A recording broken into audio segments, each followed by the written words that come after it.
قوتوں میں, اس پارٹیوں میں.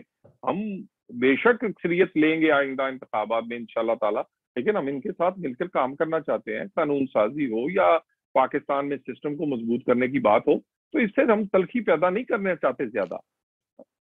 بالکل ٹھیک ہے سر, تلخی پیدا نہیں کرتے. مولانا فضل الرحمان صاحب نے کل کہا ہے کہ جو پاکستان پیپلز پارٹی ہے وہ پی ٹی آئی کی اعلیٰ کار بن چکی ہے, اس پر کیا کہیں گے سر؟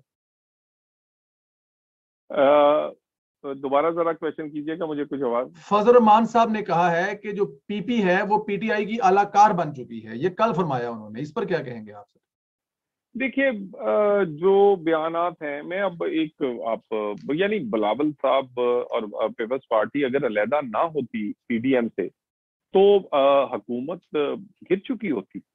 یہ 1122 کا رول کیا ہے پیپلز پارٹی نے, دھرنے اور لانگ مارچ اور استعفوں سے پیچھے ہٹ کے. یہ تو انہیں ریسکیو کیا گیا ہے پی ٹی آئی کو. انہوں نے, عمران خان اگر آج کرسی پہ بیٹھا ہے تو اس کو جو جس وقت ایمرجنسی تھی, جب آج یا کل وہ جانے والا تھا, لانگ مارچ اور استعفوں کا وہ تاب نہیں لا سکتے تھے. جس طرح ڈی اسٹیبلائز ہو چکا تھا یہ سارا سسٹم, جو کھوکھلا سسٹم ہے, بیڈ پرفارمنس, آئے بھی آپ غلط طریقے سے ہوں, لوگ بھی آپ کے ساتھ نہ ہوں, تو وہ اور ان کے ساتھ جو قوتیں کھڑی ہیں وہ بھی گھبراہٹ کا شکار تھی. تو یہ تو اگر 1122 نہ بنتے تو بلاول صاحب اگر ہوٹل بجاتے ہوئے نہ آتے تو عمران کو ساتھ نہ لے کر جاتے تو عمران جا چکا ہوتا. عمران جا چکا تھا. سر بالکل آخری سوال ہے اس بارے میں. مریم نواز صاحبہ نے بلاول کو بھائی کہا اور بہت اچھا برتاؤ کیا, لیکن ایک نئی جو سیاست میں روایت نے وہ ڈالنے کی کوشش کی تھی کہ ینگ لوگ تھے, آگے آئیں گے, ملک کے لیے کچھ کریں گے. اس کو کیسے دیکھتے ہیں, ڈس اپوائنٹڈ ہیں اس چیز سے سر؟ دیکھیں, ایک تو لیڈرز جو ہیں وہ کسی بھی پارٹی کے ہوں, انہیں کم از کم ہر پارٹی کی اپنی ایک ڈیسیجن میکنگ, اپنا اس کا کسی بھی بات پر وہ فیصلہ اپنا کر سکتی ہے پارٹی جو چاہے, مگر لیڈرز کو ان فیصلوں سے اوور اینڈ ابو ہونا چاہیے. لیڈرز کے درمیان تلخی نہیں ہونا چاہیے. یہ تلخی جو ہے یہ پاکستان کے لیے اچھی نہیں ہوتی. ہر کہیں نہ کہیں مل کے بیٹھنا پڑتا ہے کسی قومی مفاد کے معاملے پر, کسی بھی ایسی بات پر جو کہ پاکستان کی ہو, جو کہ کسی سسٹم یا آپ کے نظریے کو اسٹرانگ کرتی ہو. تو یہ بلاول کو ویسے تو بہت کچھ سیکھنا چاہیے مریم نواز سے, لیکن رواداری, وفاداری, اور اگر بہن بنائی تھی تو پھر بہن سے یہ بھی سیکھ لیں کہ بھائی بنا کیسے جاتا ہے. وہ تو آج بھی ہمیں بھی سمجھاتی ہیں کہ بالکل ہمارا ہدف پیپلز پارٹی نہیں ہے, بالکل بلاول کی جو ذات ہے, جو اس کی عزت ہے, اس میں کوئی فرق نہیں آنا چاہیے. سو لیڈرز کو جو ہے وہ اوور اینڈ ابو ہونا چاہیے. جو سیاسی تلخیاں ہیں اس سے یہ ملک کے لیے بہتر ہے, ملک کے لیے بہتر ہے. سر مریم نواز صاحبہ نے کہا ہے کہ پاور ٹاک ٹو پاور, مزاحمت ہوگی تو محبت ہوگی. نون لیگ مزید مزاحمت کے لیے تیار ہے؟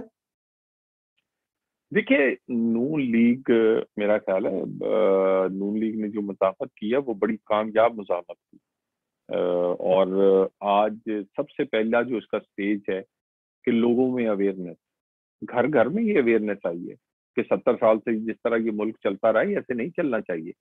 70 سال سے اگر ووٹ چوری ہوتا رہا ہے یا لوگوں کے حقوق چوری ہوتے رہے ہیں, اور لوگوں کے جو پاکستان جس مقصد کے لیے بنا تھا وہ پورا نہیں ہو سکا, تو اس کی ایک ہی وجہ تھی کہ 70 سال سے یہ پاکستان کو اس اصولوں پہ نہیں چلایا گیا جو قائد اعظم یا کانسٹیٹیوشن میں دیے گئے.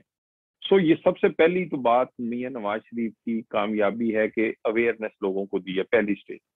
سیکنڈلی یہ جو رجسٹر جو آپ بات کرتے ہیں کہ مزاحمت کی, تو یہ مزاحمت جو ہے یہ آپ دیکھ لیں بائی الیکشن کا رزلٹ. یعنی اس کے باوجود کہ قیادت نااہل ہے, اس کے باوجود کہ سختیاں ہیں, مشکل وقت ہے, ہر بائی الیکشن میں نواز شریف کو ووٹ پڑتا ہے. اور وہ دیکھ لیں, یہ کہ صرف پنجاب میں نہیں, سینٹرل پنجاب میں نہیں, کراچی کا رزلٹ دیکھ لیں, نوشہرہ کا رزلٹ دیکھ لیں. سو ہم سمجھتے ہیں کہ یہ گراس روٹ لیول تک, لوگوں کے دلوں تک, گلی محلے تک یہ نیریٹو اور بیانیہ جو ہے یہ اتر گیا ہے. اور ہم تو وہی کیری کریں گے کہ جو اس ملک کے لیے بہتر ہے, اور یہ اس طرح نہیں چل سکے گا. ہمیں اگر حکومت چاہیے ہوتی تو میں آپ سے بالکل یقین سے کہہ سکتا ہوں کہ پنجاب جو ہے وہ پچھلے 6-8 مہینے پہلے سے وہاں ہماری حکومت بن چکی ہوتی، اور یہ کوئی سنی سنائی بات نہیں ہے، جو لوگ جانتے ہیں وہ جانتے ہیں۔